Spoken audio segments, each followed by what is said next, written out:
Who would have ever thought that playing a video game could help save lives? It can if you have a PlayStation 3. Back in 2007, Sony released one of the most important games of all time to the masses. That game was Folding at Home.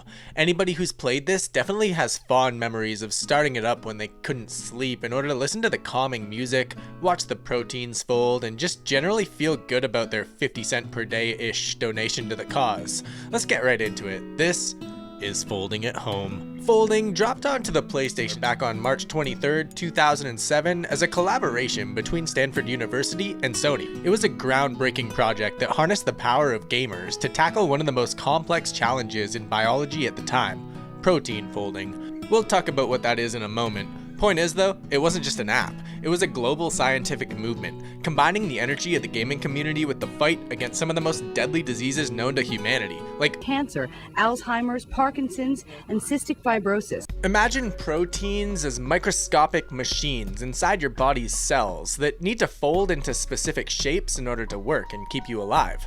When they fold properly, everything runs smoothly, but when they misfold, it can lead to devastating diseases. Scientists needed to simulate these folding processes to better understand these diseases, but traditional computers' CPUs couldn't keep up with the complexity of it.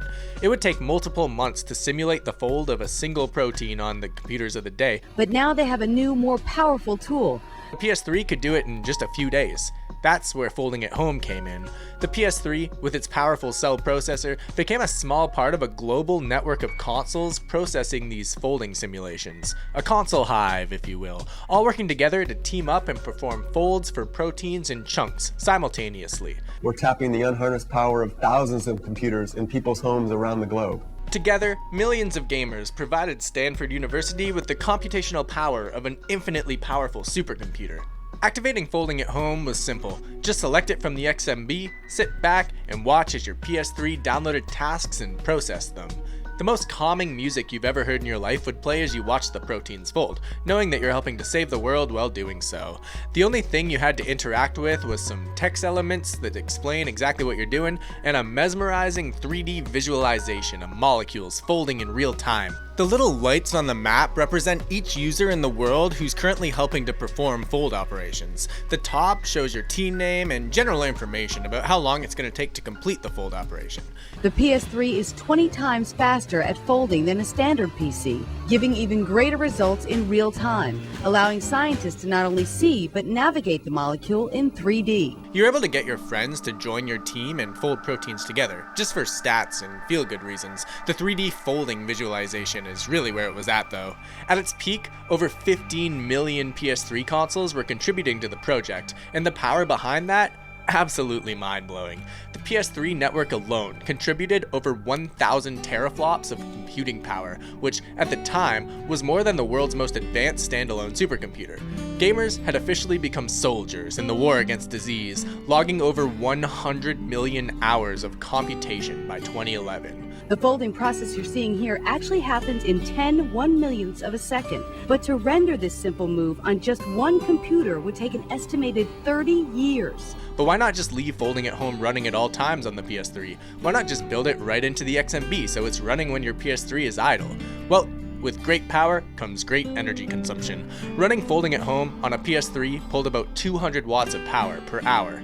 Over a full 24-hour period, that's around 4.8 kilowatt hours of energy. In 2024, with the average hydro cost where I live being 13 cents per kilowatt hour, it would cost me about 62 cents a day to run Folding at Home. A small cost in the grand scheme of things, but a voluntary cost nonetheless. The project remained online until November 6, 2012, but what happened? Why did this ambitious project come to an end? Well, it's quite simple.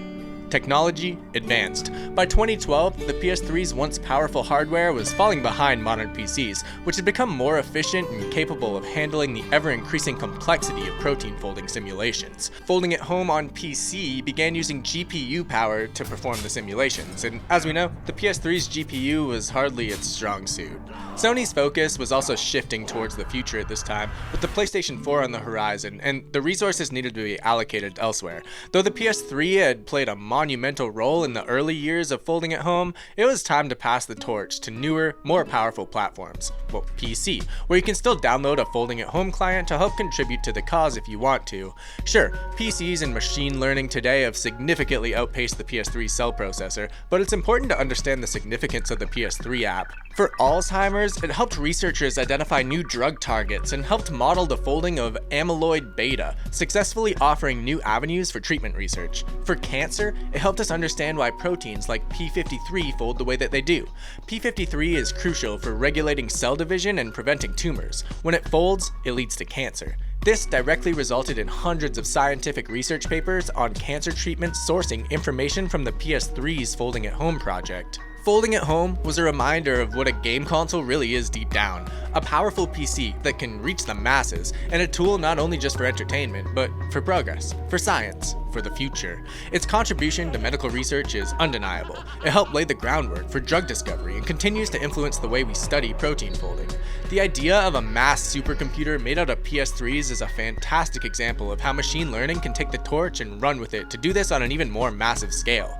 Nowadays, machine learning algorithms can do in minutes what the PS3 would take weeks to accomplish, with significantly less computational power and hydro required to perform those simulations. Still, even though the PS3's folding era ended, the knowledge and legacy it left behind is immortal. The PS3 didn't just play games, it helped shape the future of medicine. Who knew video games could help with more than just eye-hand coordination? Thanks for watching, guys. If you liked the video, please give it a thumbs up or check out my other videos. That's all I got for this one though, so love ya and peace.